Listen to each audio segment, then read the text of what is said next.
Welcome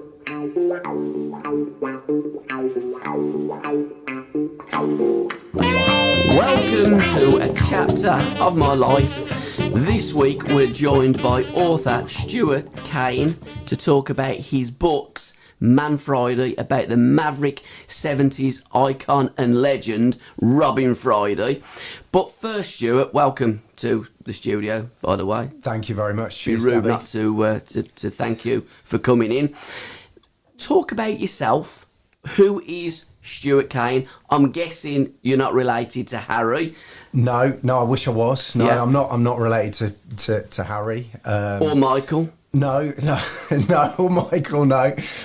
Again, I wish I was.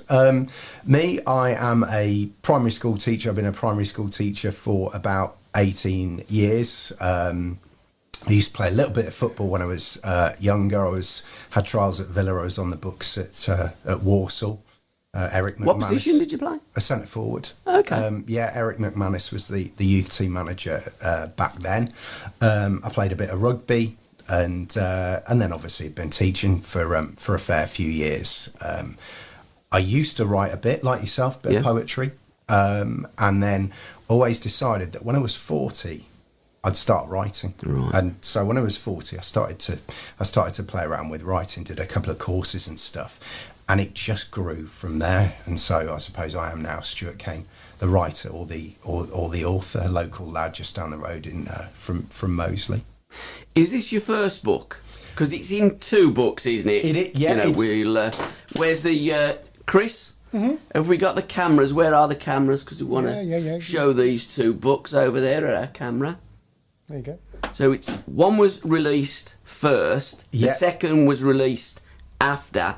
But they were both written around about the same time during lockdown. Yeah. Okay. Yeah. So they've been written. It was over a 5-year period, so 5 years of research and reading everything I could on Robin Friday, and there is a lot out there if you search in the right places, and then obviously writing, editing, all of that. First one was May 2020, and the second half was released in November 2020. Why the titles Man Friday? Because there's a link. Well, it sounds like Robinson Crusoe, doesn't it? Man Friday. Yeah. So I suppose it's a bit of a play on words. So it's I mean, he had a few nicknames at Reading, but they used to call him at Reading Man Friday, and there was an article done, and it's the first interview he ever did, which was probably February '74 with a guy called Linton Mitchell, and in that. He's referred to in the headline as Man Friday, and that's where the photo on the cover of the first one comes from, and so I suppose it's that, and it's that Man Friday. And somebody said to me, "Well, why Man Friday?" I said, "Well, he's a man, and his name was Friday." Another way is that Robin could be a little light fingers at times, so let's take a big title like Man Friday from Robinson Crusoe, and we'll have that. So that fits as well. And of course, as I say, his nickname at Reading was Man Friday. It works well. The colours of the books, the one's yellow and the one's white. Is that purposely done? It is, yeah. So the first book, the sort of blue and white, is for the Reading fans, because obviously that's he had a good few years there, Player of the Year twice. And then the second book, which has his last half season at Reading, and then obviously Cardiff and what lies beyond. So I've gone for the yellow and blue after the Cardiff City, the Bluebirds. So now that Cardiff time, he played 22 games for Cardiff. He wasn't there very long. Not at all. But he's an iconic figure even now with the Cardiff supporters, and that's quite incredible when you look at how few games he actually played for them. It is. I mean, he does divide opinion there. So you get your people that absolutely love to hear anything about him, and you have other people say, "Oh, he only played this many games." There is that split. But I mean, his legend grows and grows, and I suppose it was from some of the stories around him that obviously he's, since there was that first, the super furry animals, the man don't give a, what. So he's sort of grown from there, really. And so, it's just got bigger and bigger. Now, there's not many footballers that are on covers of records, and Robin was. Yeah. Do you think that And we're going to go back to who Robin Friday was and Yeah. his early years shortly. But do you think that it was more for what he did off the pitch as well as on the pitch, how he's viewed as this iconic figure? I think so. I mean, without a doubt. I mean, that the title of that first song, it's that. Yeah. I suppose it stands up for the, his stand against the man, if you like. Because he didn't give one, did he? No, I mean, there were. I think I said at the end of the first book when I talk about it in the afterwards that he did because I think you don't do some of the things that he did to himself if you don't give a damn, if you know what I mean. But then there were clearly times where he didn't. Yeah. He didn't care. I suppose it's as much about his football as it is about, like you say, that rock and roll footballer. So you've got him on the pitch doing these amazing things, and then you've also got him out with the likes of you and I just going out for a beer and having a bit of fun. So I think people could relate to him, and I've heard so many stories from fans, where he'd just have a chat with them after a game or something, he'd be walking up with the fans to the games and stuff, and he was different. He just had an aura about him, and that's what I've heard from people that knew him. To be fair, players in them days used to. Jimmy Greaves used to get on the bus and the train and that. Yeah. Football was the working man's game back then. I mean, it isn't now. And for the young kids listening and watching, seeing their heroes, you almost have to book a place to go and watch them train. They were part of us and we were part of them. So the Robin Friday, when did you sit down? At what point in your life did you think, do you know what, I really want to write this book on Robin Friday? What was that moment, that eureka moment? So that eureka, I'd always sort of been interested in the story, and then I did a master's course at the University of Birmingham in creative writing. I was sitting down. I'd done like a sabbatical for a year, so I was still doing my supply teaching. And you have to, they do this thing where they workshop you. Basically, you hand out your stories and they crucify you for about half an hour. And so, so I wrote this story, and it honestly got torn to pieces. And I was like, well, what am I going to do now? And my next one was coming up. And then there was, the book we got there, Paolo's book. A friend of mine was a really big fan of that book. He really, he was always talking about it.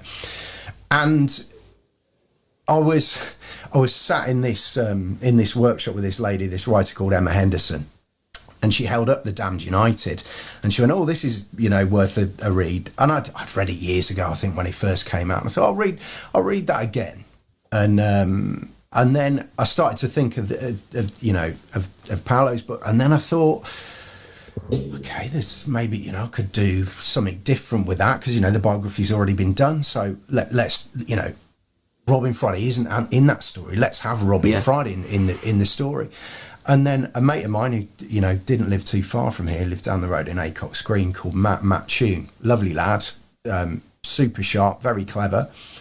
I got a phone call from a friend of mine saying it's Matt, and I said, "Is he all right?" I said, "No, he's dead."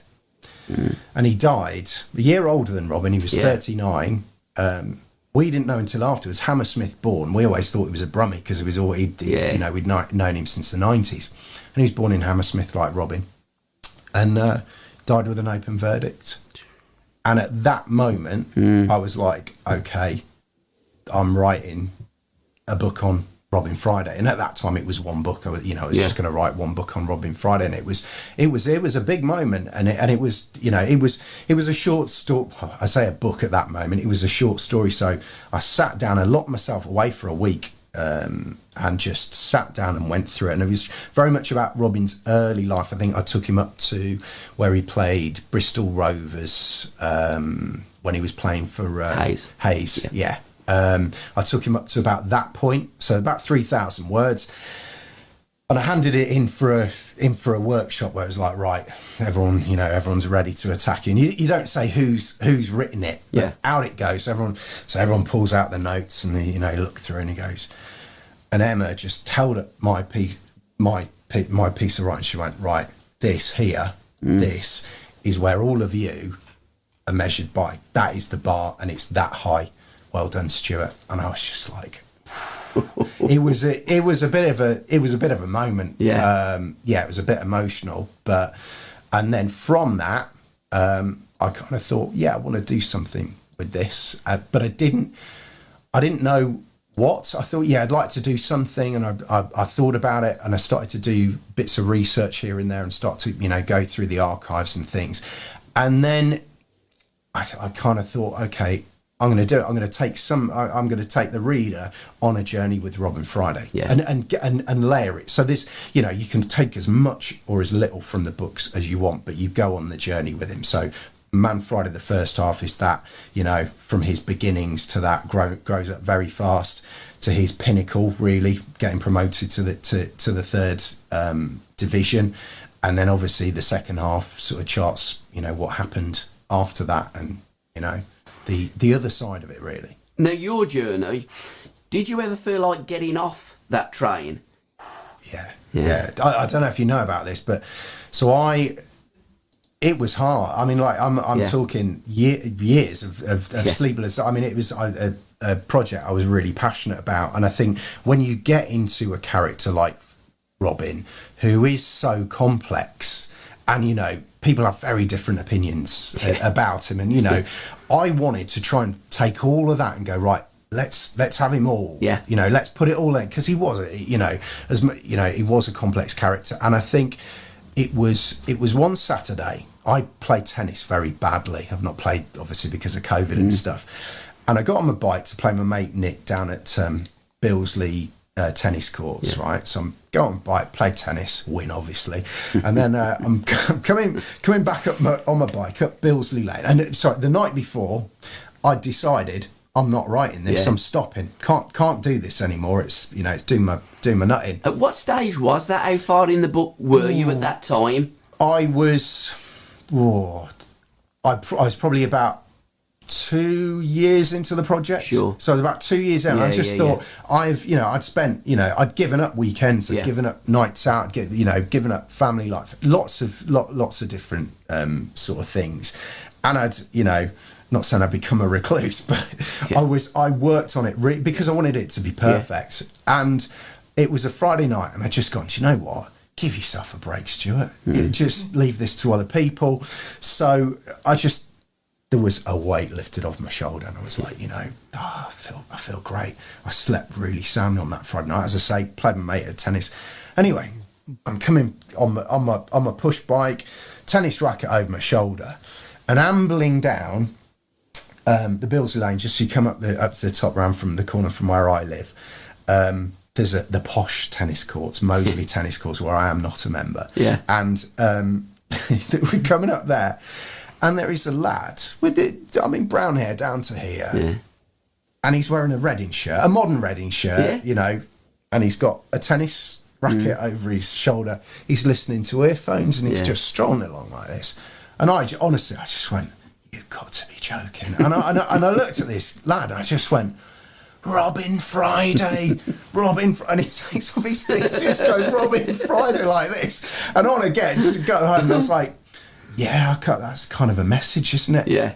Which is a bit weird, but obviously there are coincidences a lot in life, but that was a bit of an odd one. So I thought, okay, I think I've just got to carry on with this. Have you seen that lad since in Moseley? Have you bumped into him since? I haven't. No, mad, innit? But if I did, I would definitely buy him a few pints. Yeah.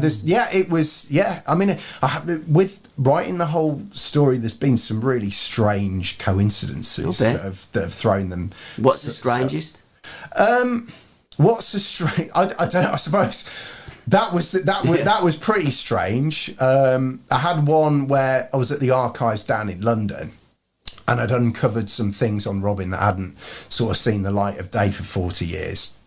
And the fire alarm suddenly went off. So I'm down in London in the archives, and then all of a sudden I'm like, here we go. Everyone evacuates. The registers are left open, everything left in there, out you go. And I was out there for a good hour and a half, and I was like, this is ridiculous. And I said to David Giles, Gilo, who played at Cardiff City, the former Welsh international, and he said, that's just like Robin. That's the sort of stuff he'd do. That was his sense of humour. He had a friend down when he was at Reading, because he was very friendly with the taxi drivers there. I got chatting to somebody that said, "Oh yeah, I'm definitely getting your book." And he said, my uncle used to know him, and I said, "Oh, did Did he? I said, what? How did he know? He said, oh, my uncle's a taxi driver. I said, his name wasn't Pat, was he? He went, Pat, do you know him? I said, Pat Hanrahan's in the book. And so that, just little things like that. And he had a friend called Frank Kane when he was in Reading, Frank Tiddles Kane. Again, spelt my way. But no, I don't. I mean, it might be a distant relation, but yeah, again, just, I don't know. I suppose when you look at somebody's story, and particularly Robin's, there are some really strange coincidences in his story. The early life of Robin. Yeah. Who was Robin Friday? Robin Friday was a very complex individual, I think. I mean, if you read up on his early stuff, and I suppose the way that I portray him, it's like a lot of lads, I suppose. He was mad about his football, but he was quite shy. He was quite a shy person. And it wasn't till he got, he went to Faraday that things started to change a little bit for him. Was it going there? I don't know. There was a set of different influences. I think Tony said that he hung around with older kids basically, and so was getting involved in different stuff. So there were changes there, but then I think, as I play with it in my book, he had to grow up fast. At 17, he's married, and he's got a little one. Because when he was a kid, and let's just dwell on him being a kid at the moment, the family moved to the estate, didn't they? And that seemed to be a really turning point for them. And then go into the comprehensive school. So, also, he had trials at Palace, at Chelsea, Queen's Park Rangers, Reading as well, that all of them turned him down at a young age. That's big rejection for a young kid. Yeah. And someone with a rebellious personality. Yeah. Do you think he just thought, you know what, football probably isn't for me, but birds are, and drink is, and then clearly when you're in that situation, you find things that are heavier as well, as Robin did. He indulged in everything, and he didn't just live his life in a fast lane. He put his foot down on the fast lane, didn't he? Yeah, he definitely did. I mean, I think you're right where you talk about moving to the estate, because they could. I think it's mentioned, not in my book, but they couldn't keep an eye on him as much, and so he was out and about, and getting into all sorts, and it was a tough estate. There were gangs and things like that. I mean, if you read the Acton newspapers, there's all sorts of stuff going on there. But I think when you talk about the rejection, I think there was QPR. He wasn't actually at Crystal Palace. It was, I think he did some training with, I think it was Crystal Palace Youth Club or something. It wasn't actually that it wasn't affiliated with the football club, but rejected from QPR. And as it happens, I don't know if you guys have got the experience of it, where you start off, there's a big group of you, and eventually they don't have as many teams as they do in the academies now, but you have this big group of lads that eventually just get smaller and smaller and smaller. And he did have that, and he said, he said it made him feel sick. The rejection from Chelsea in particular said it made him feel sick, because he was a good footballer. Yeah. I mean, obviously, he went and played the game professionally. Yeah. He played at a good level in non-league. But he also played district football when he was a kid. He played in the same district team as Steve Perryman, didn't he? At Ealing. He was at Ealing District. I don't know if that's the one, but he definitely played for Ealing District. So he was definitely talented. I think there's a photo of him I've seen, and he's in goal, isn't he? He's in goal. Yeah, goalkeeper. Yeah. He was in goal, and I think he'd have made a terrific goalkeeper. He was an all-round sportsman. He could box, he could play tennis. Yeah. He was a good cricketer, and that's a bowler as well as a batsman as well. So he had all that in his bag. And he also loved music. Music was a massive love, and an eclectic mix of loves of music. Yeah. He liked the ska music. He liked a bit of heavy metal. He liked Janis Joplin was his favourite artist. Yeah. And he also had an Everton kit when he was a kid as well. He did, yeah. The Everton kit. So I think they were the big team back then, weren't they? Yeah, they were 70. Won the league. Yeah. He followed them, and obviously later on I suppose he got into his local club, which was Brentford. Yeah. But yeah, I was the same. I was a Liverpool fan as a kid, and then obviously you support your local team, don't you? So he's gone through this, and then he's almost bumped into and got into things by association. Yeah. Which is what most of us do, whether that be jobs, whether that be football, clubs, social clubs, etc., etc. And knocking around that scene, the next progression was going out and playing football, turning up with your boot bags on a Sunday and playing a reasonable standard of football. That then leads to non-league. And Hayes was the place that he really forged a fledgling career in football, but at Walthamstow, before that, that's where he got his job as an asphalter, didn't he? He certainly did, that's it. Yeah, the old asphalting, at Walthamstow Avenue, and then I think he transferred over to Hayes, and he's got a great record at Hayes. It's 40 odd goals in 60 games, and obviously that was where the accident had. But his manager then was a head teacher, an old schoolmaster called Bob Gibbs. Robin didn't call him Bob Gibbs; he called him Giblet. He called him Giblet, and I think he was able to manage because he was used to managing different people as you do being a teacher, particularly as a head teacher. And he knew how to manage Robin, and he had to, obviously treat him at times with kid gloves. Don't worry, you don't have to wear the blazer. And there are stories of Robin turning up with he'd have his heavy metal T-shirt on, with the no arms on it, and for a weekend away up in Cleethorpes where they've got to play football and stuff.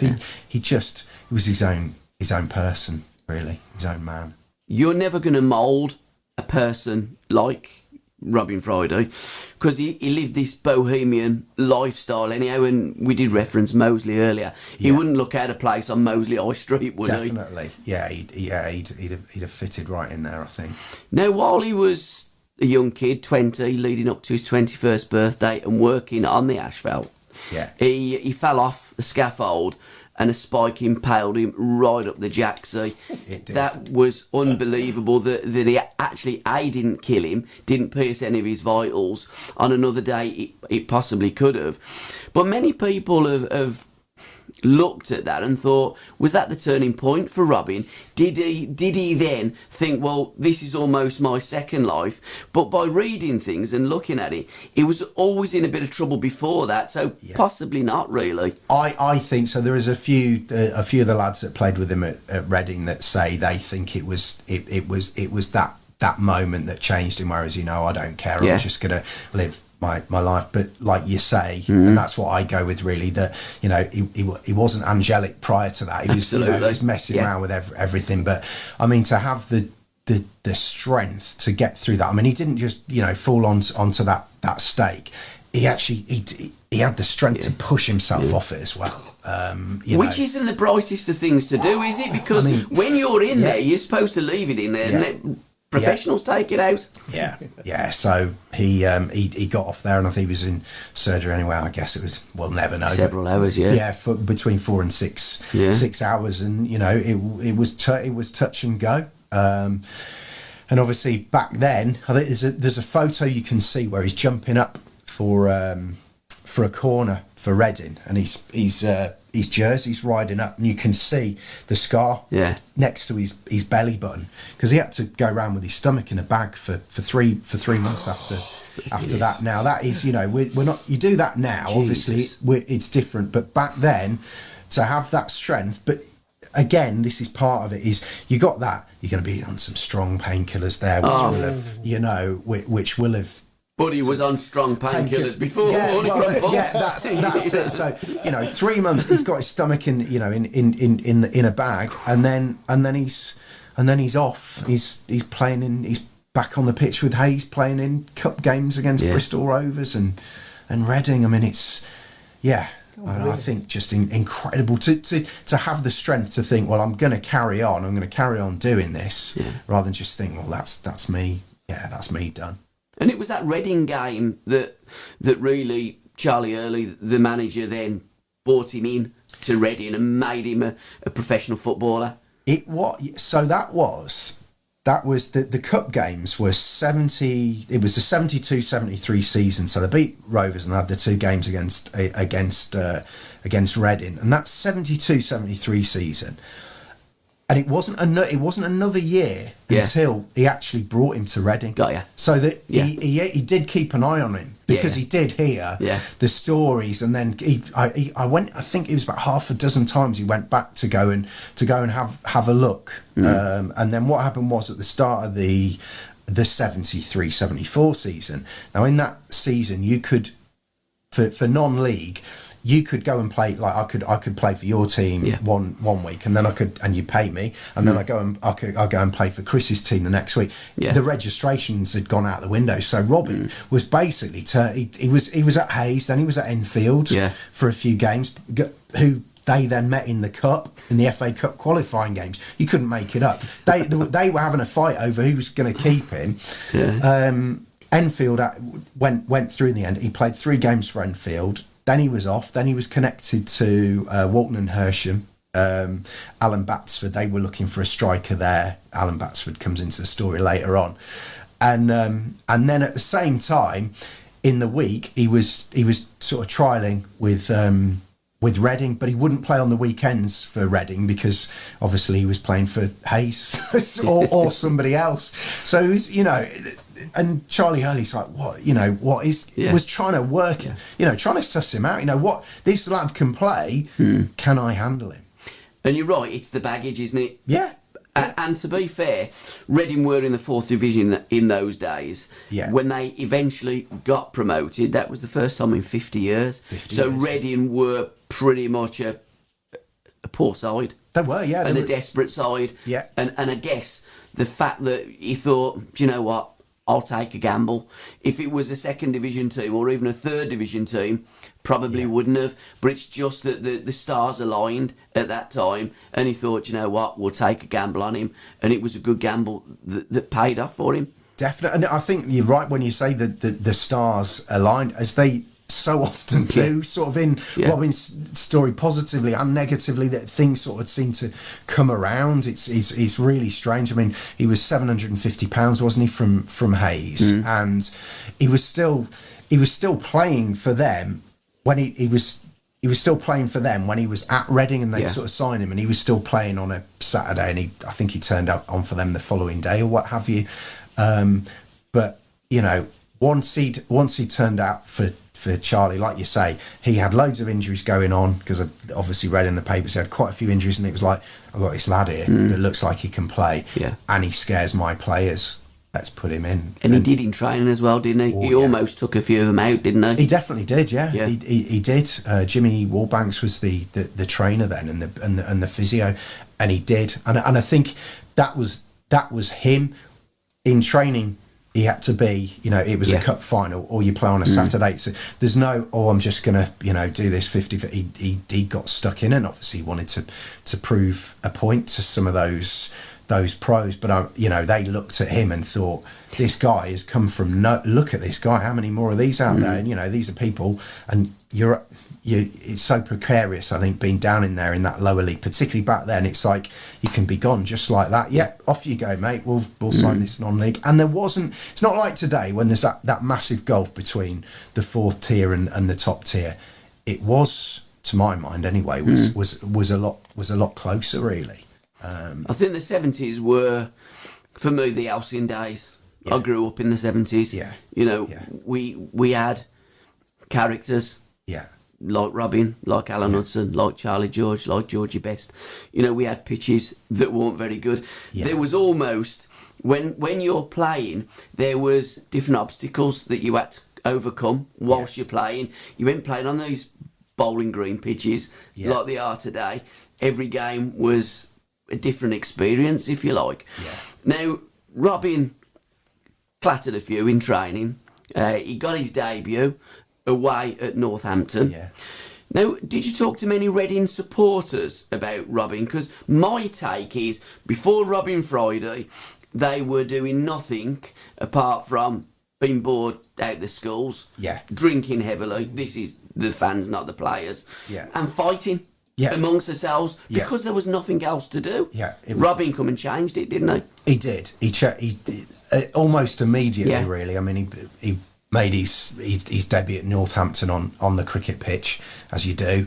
They had the old Meccano stand, didn't they? And you know that was a 3-3 draw. But in that game, now his first game, straight out of non-league, he's in the middle of the park and he's doing keepy uppies in the middle of the game.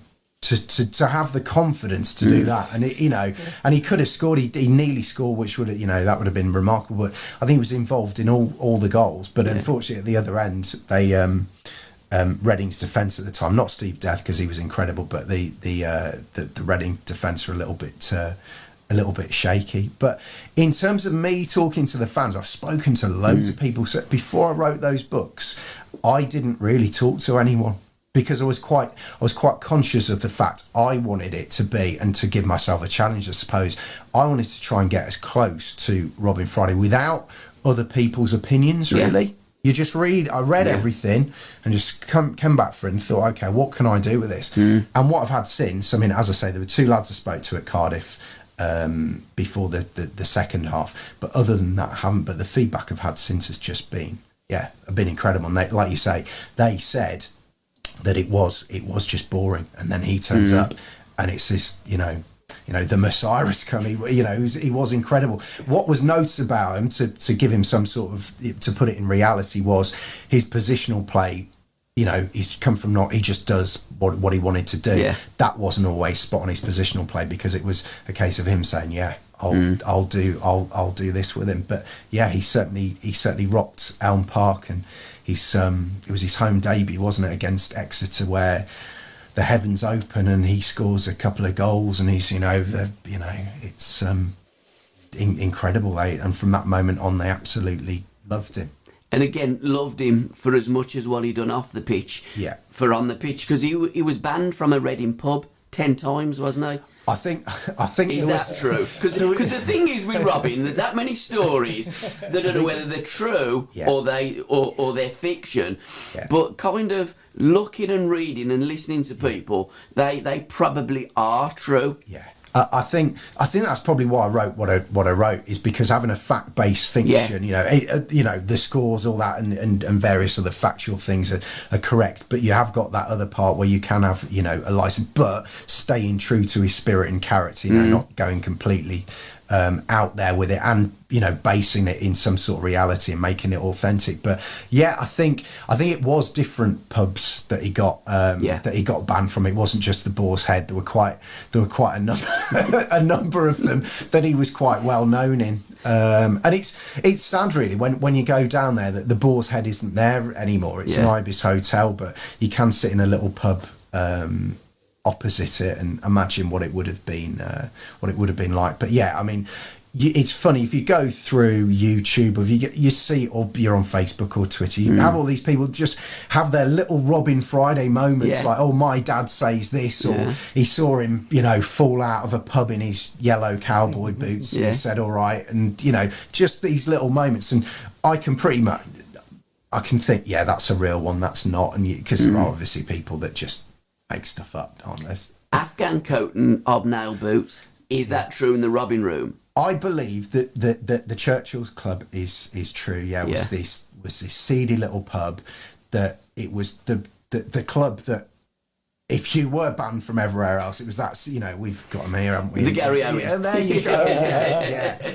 God, that takes me back. And I don't know if you ever went to the Elbow Room. That's another. Yeah. I used to know those guys. Talking the town on the Stratford Road. There you go. And so they go there, and there is that is true. These, obviously he's had a few and what have you, and anything else at that time. And there was the little cupboard and all of that going on. Yeah. The Swans, Is that true? Any evidence that the swans were true? He borrowed a swan. So I suppose with my, like, there are bits in there. What I wanted it to be about is football. I wanted it to be a bit a celebration, but I wanted it to be true. What I didn't want is load of anecdotes. The swan one, I'm sure it did happen. I can imagine him doing that, but I didn't put it in my book. But I'm pretty sure that. Did you talk about the wedding, because that was quite an event, wasn't it? Yeah. And a memorable event. You wouldn't forget that if you attended that wedding, would you? I think anybody that was at that wedding would never ever forget that. I mean, yeah. And most were off the face, wasn't they? Yeah, they were. I mean, they all were, and then obviously somebody apparently spiked the. I think Lisa talks about it in a documentary, and she said that somebody spiked the fruit punch, and you had grannies and grandmas gamboling on the lawns outside because they'd hired this big. But it was LSD, wasn't it, that they spiked it with? Just drip it in and off you go. So obviously imagine your nan going. That's what I mean. But also that strange thing of I've only had 3 sherries. What's going on? And then all that is going on. And yeah, I mean, there he is outside, and they've got the camera crew from the Southern TV filming them and everything, and they're both on substances trying to get themselves through their wedding vows, and then bang into the white roller, off you go. And then they're off to Amsterdam for a few. I think it was about 4 or 5 days before he had to land back on the Wednesday to then go straight into training. Now, it was on the Saturday, and Reading were playing, and there were a number of fans that turned up to the wedding rather than go and watch Reading at Elm Park. It was, yeah. I mean, it was just a pre-season friendly against Charlton Athletic. Yeah. So I guess some of them were like, do I want to watch them, or do I want to go and watch my hero get tie the knot? So apparently it was. Was it church or register office? It was a church. Yeah, it was the Oxford Road Methodist Church, if my memory serves me correctly, which isn't there anymore. They've knocked it down, but yeah, it was. And the bridesmaid was Lisa's sister. Apparently, yeah. Apparently, wasn't it? Yeah, and I shared 5 pills. So yeah, and then I do. Yeah, exactly. You nearly married the wrong one. I'm sure. And I suppose with that as well, all of that going on. I mean, how they got through it, I do not know, but they managed it, and then to go to Amsterdam of all places. Quite a thing. Now, back on the pitch, the goal against Tranmere, one of the greatest goals that Reading fans had seen. Clive the Book Thomas was the referee that day. Yeah. It was 1977, was it? So it was 76. Before 76. Yeah. So it was before the 78 World Cup finals when he disallowed Zico's goal to come out from it. He was always controversial, wasn't he, Clive? He liked to be he liked to be the centre of attention, didn't he? I did a bit of reading around on him, and he was always he's one of those Marmite characters, but if he gave something for your team, I'm sure he'd be behind him, but he quite often it was you've got that. There are a few beautiful shots. There's somebody on Twitter that a guy that he's a Reading historian, and he keeps all this stuff, and he's got this wonderful thing. I think he was maybe 8 or 9 at the time, and he's cut it out of the local paper, and it just shows you, because Robin's not in, you can't see him. He's sort of hiding behind a Tranmere defender, but you just see the Tranmere defenders who are sort of active one moment, and then as the ball goes in, they're just stunned. They're just stood there like soldiers. But yeah, they say that was really because Tranmere were their local rivals, not their local rivals, their rivals to get promoted into the third, and so there was this thing, but they were 2-0 up, and then obviously Robin being Robin, 69th minute, having just celebrated his 69th birthday, but 69th minute, he just pulls that out of the bag, and you can see Clive Thomas just just like that, and applauds the goal, and just couldn't believe it. And there's the other thing that and that sort of cemented it. To hammer them 5-0 sort of gave them the confidence to go, we can do this now, because they're all there were questions about the season before. Could they have done it? That was obviously where you had the kiss in the policeman, the Rochdale game, and all of that. But that sort of cemented it, and that was, I think they just really turned up that night.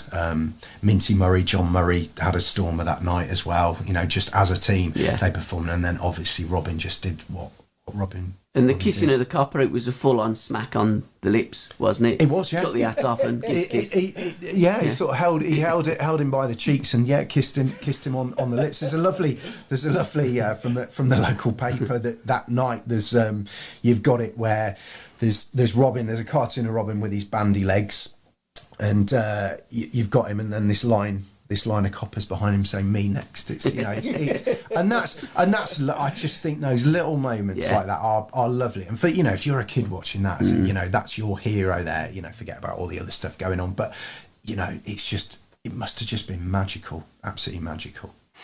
Now his time ups and downs, and leading into the time when he got transferred. Yeah, he was at a hippie commune, wasn't he? Apparently so. Yeah, that was early on in Cornwall.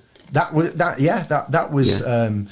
summer of '74. Yeah, that was. It was earlier than that. Got you. Yeah, so he'd signed in January '74 as an amateur, February '74 on pro terms. About 5 days after, sign him up quickly, and then finished up in the May, and then off he went to the hippie commune. So that was quite early on, and obviously he came back and they had a game against Watford. He'd obviously done no training. He was just his drinking arm, and he turns up and knocks them for 6. And Maurice Evans had just joined then as the coach.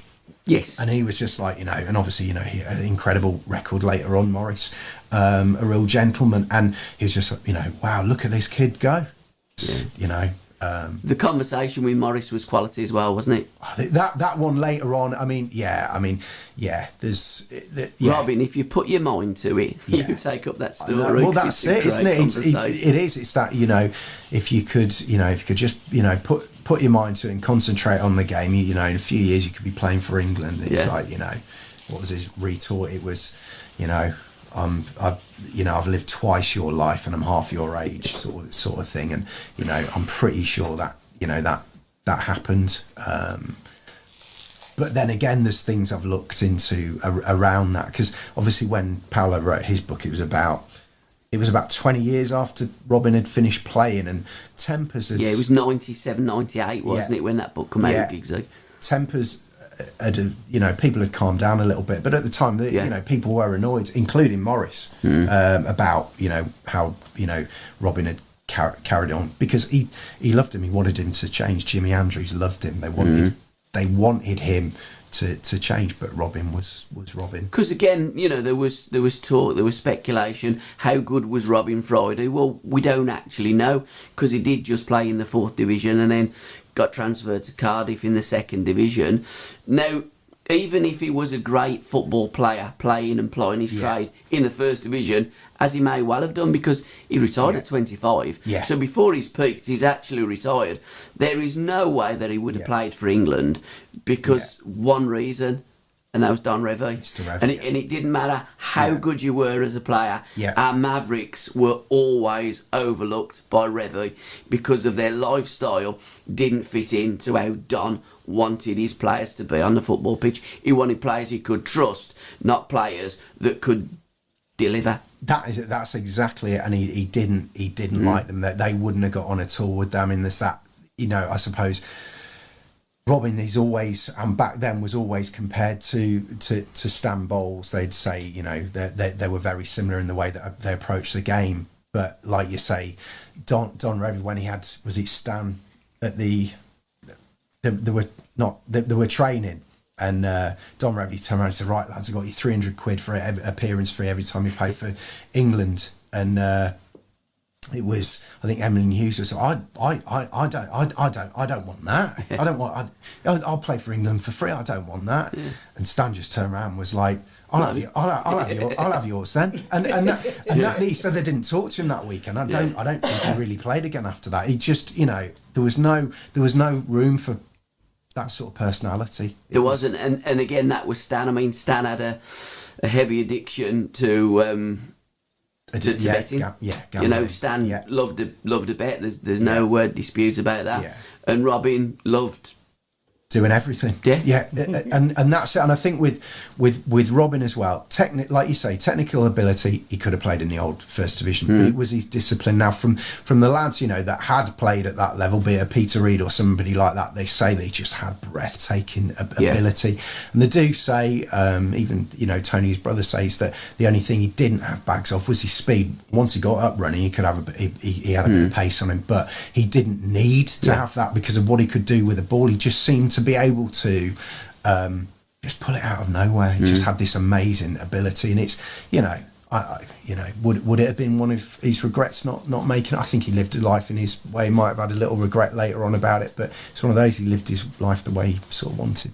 But when you've got someone like Peter Reid, talking him up, I mean, Reedy, one of the great midfield players that we've had. I mean, Reedy whether he was captain of Everton at the time when they won the league and won everything is irrelevant, because Everton had a team of captains and Reedy was instrumental. Reedy knows. In fact, Reedy retweeted one of your tweets the other day, didn't he? He did. I mean, if you think about Peter Reid, who sort of faced Maradona at his peak, peak in '86 around that area.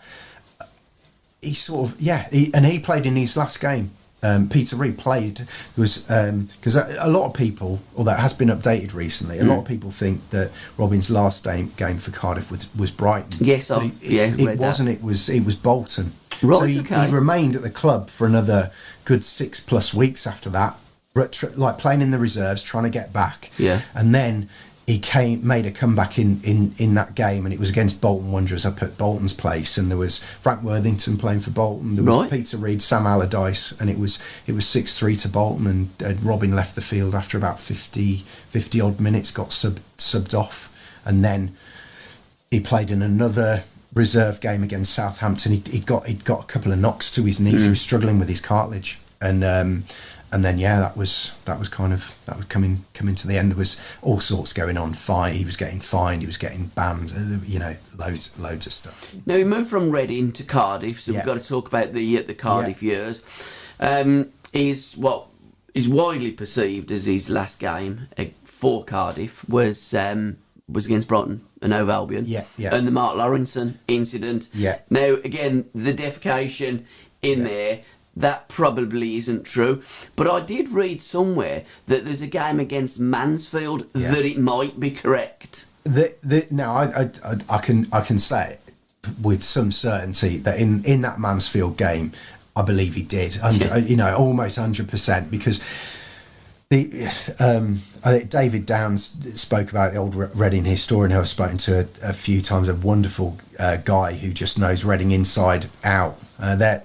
So he sort of spoke about it and said, we think it did happen, because he literally, there were a load of scouts watching. There were about 17 scouts from 17 different clubs watching, and he got a proper kicking, Robin, that game. Like, they went for him. There's one tackle where two of them went in on him, and Robin somehow, I don't know how he managed to get out. He got a walloping in it, but he somehow managed to.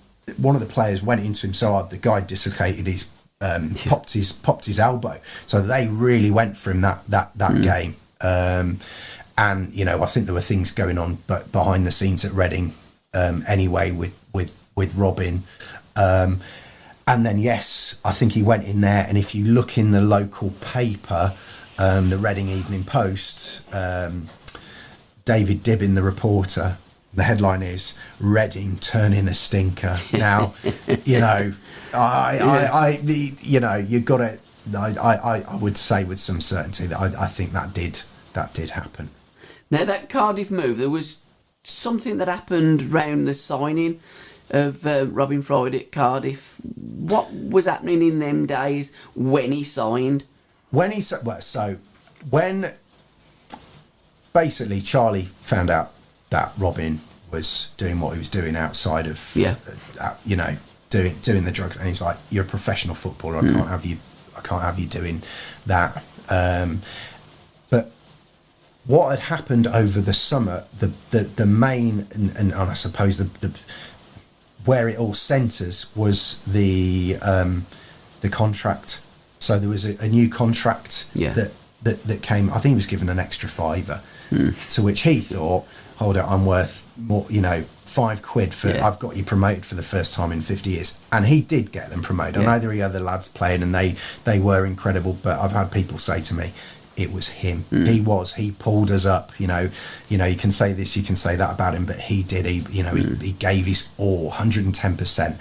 And when he got that contract, he was like, what's the point? Yeah. And that, I think, was the singular moment where he sort of thought, what's the point then? Yeah. I might as well just go out, do what I'm doing, and that's it. And I think, I think that did have an impact, because he thought, I'm not being rewarded here. Yeah.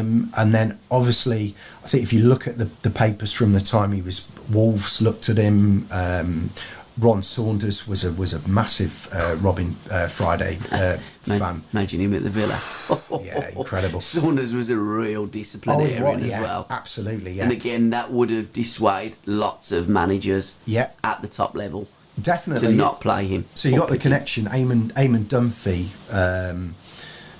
obviously played for the Republic, and then you got John Giles in there, who was the West Brom player manager. So I think he had a little look. And what a player, Giles! Oh, incredible! What a player! He's just amazing, perfect in every way. But I think he looked at Robin, but they just looked at him, and Robin was Robin. Now somebody's turning up to sign him. He doesn't suddenly, we go for a job interview, we suddenly change. Not, he's just him.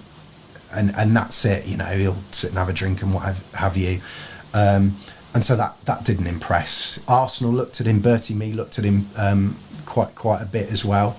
But yeah, and so obviously I think once Charlie knew what was going on behind the scenes, really, and he thought, I can't carry on with this, because I'll, Did Cardiff know of his drug taking when they signed him? Well, they didn't even know he had asthma when they signed him. Yeah, they didn't even know he had asthma. So, mind you, Ian Wright had asthma as well.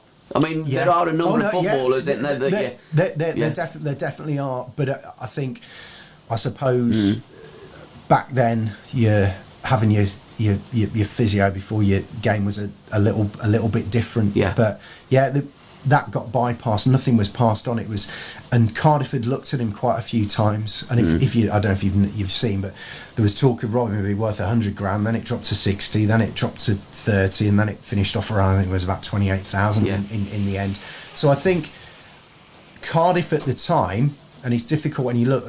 Cardiff are a really proud club, but back then they had a lot of problems going on. They didn't have a lot of money, so they did take. They took a chance. They took a chance on Wenty, Paul Went that was there. They took a chance on signing Robin. It was a gamble. So they'd have known bits about him, but they'd have just thought, he likes going out on the lash. Not everything, not everything else. And I think that was the difference. But then, not so long after the move, that would, I think, become more known, because it wasn't long before Robin was on Charlie Hurley's doorstep saying, can I come back, boss? It was, and I think for Robin was a home bird. Yeah, I think the London clubs would have suited him, but then it'd have been with a different crowd. That have happened? Probably. Well, I think probably, but I think Cardiff was just for him was just a bit too. Sort of, he felt maybe it was out the way. How did the Cardiff supporters perceive Robin Friday, and what was the highlight of Robin's time at Cardiff? So they perceive it's a mixed bag. So those people absolutely love him. Obviously, a lot of those. There are people that watched him and absolutely loved him, that saw the games against Luton, Wolves, Fulham, etc. But then you've got people that are like, no, he only played that many games for us, he let us down. And so, same with all clubs, it's that. And so he divides opinion. I mean, I suppose a lot of his fans wouldn't have even, seen him play, because when he became the BBC cult hero for for Reading and Cardiff. That was 2002, I think. So a lot of them wouldn't have seen him play. So there is a mixed bag. But his highlights: Fulham, the debut, Bobby Moore. He's been out the night before. The grabbing. Grabbing. Bobby Moore and his single crown jewel, and running him ragged. Now, obviously, you got to take. I think Bobby was probably 33 at the time. Yeah, so Bobby was. So he wasn't at his peak, but also Bobby had only played at the top level, and moving down to that second division. I think even the great Bobby Moore found it difficult at first to because different dynamics. Even in them days, playing second division football is playing top level football. Definitely. So there was that, and obviously Robin was Robin, and made himself known, and turns up. Ninian Park. George Best was meant to play, but obviously that he didn't. But he did watch Robin play. He was in the crowd for that game. Did he ever go out with George?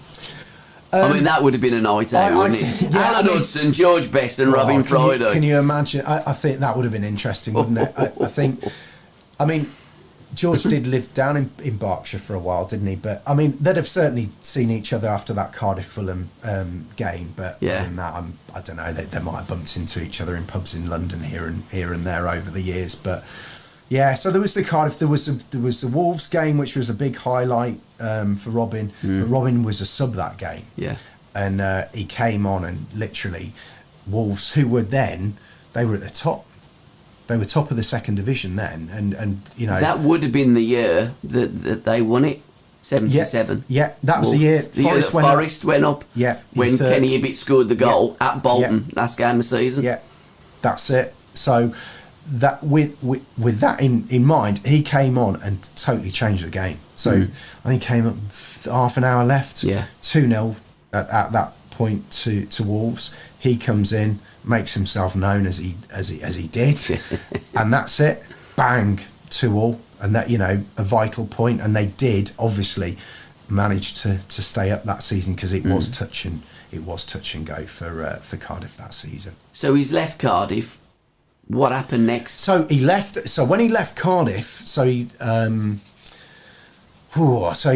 left Cardiff in 77, but he did try to come back. He did try. He spoke to Jimmy Andrews in the summer of 78 about trying to come back, but Jimmy wouldn't take him. There was talk of him going to Reading, and Morris said no, thank you. And so eventually he went to Hillingdon Borough, and he played a couple of games for them. But again, that was with Alan Batsford, and then he sort of disappeared. He did train a little bit with Brentford a season after, but that went because obviously his addiction issues started to Stuart, how can we buy the book? How can people that haven't got the book buy the book? And a shout out for your socials as well. Okay, yeah. Because he retired at 25. Yeah. And sadly he died. Yeah, he did. 38. But all that is in the book. Everything. And we kind of want to talk more about the lovely things about Robin Friday rather than, I mean, the books are a celebration, but an honest look, Yeah. and you can get them on Amazon. So amazon.co.uk. You can follow me at Stuart J. Kane on Twitter or Instagram. And I love hearing from the fans, I really do.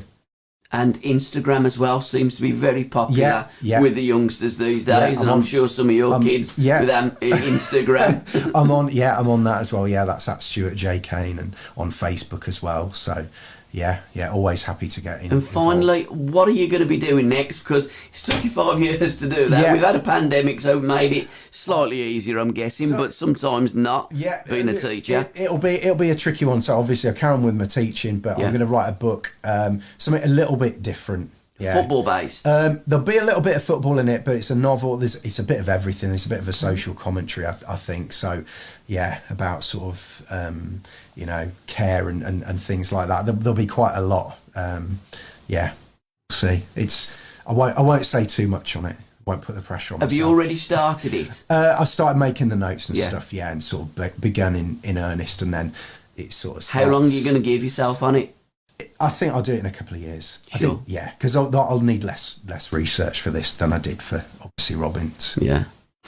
Well, can I thank you, sir, so much for your time. And Cheers, thank Gabbie. you, everybody, for listening and watching. It's been an absolute blast. Thank you so much. And good luck with everything that you do in the future. In 2 years' time, come back in here and we'll talk about Definitely this will. wonderful novel that you're currently writing. Thank you very much indeed. Cheers, pal. Appreciate That's your time. great. Thank you. you.